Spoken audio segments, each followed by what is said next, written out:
Iran's most notorious prison getting his third closed-door hearing in court. Jason Rezaian, the Washington Post Tehran bureau chief, was arrested about a year ago and charged with espionage. But despite pleas for his release, and even with an Iranian nuclear deal on the horizon possibly, still no sign that Rezaian is coming home. He's one of at least 3 Americans, including a U.S. Marine, a Christian pastor, being wrongfully held by the Iranian government. And tonight, one of those Americans being held by Iran is our Marine, Amir Hekmati. But will his case be brought up at the nuclear negotiations, or is he invisible? And will Congress support a deal that doesn't bring this Marine home?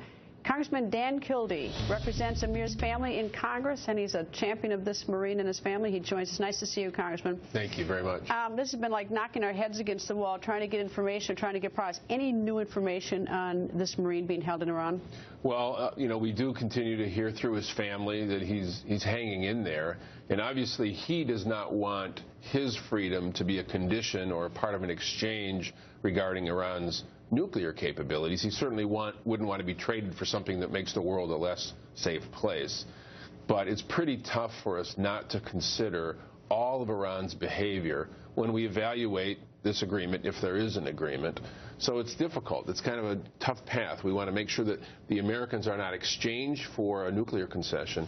But on the other hand, we really have to consider all of Iran's behavior when we look at this. You know what's so particularly off about this? This U.S. Marine, like this Washington Post journalist, they have their relatives are Iranian, they are Americans, and just because their families are Iranian, they're considered over there to be Iran. And to the extent that the Washington Post reporter wrote about the United States, or this Marine represented us in overseas, makes them traitors to this country, and now they're being held. That's the hardest thing to take. For Amir Hekmati, all he did was volunteer to serve in the military of his home country, the place of his birth, and then went to visit family. His sick grandmother. Visit a grandmother.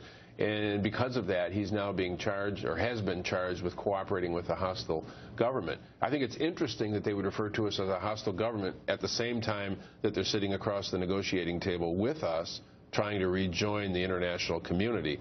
Negotiation diplomacy is by definition not a hostile. It's an act of trying to work things out. So there's a lot about the Iranian system that we don't understand.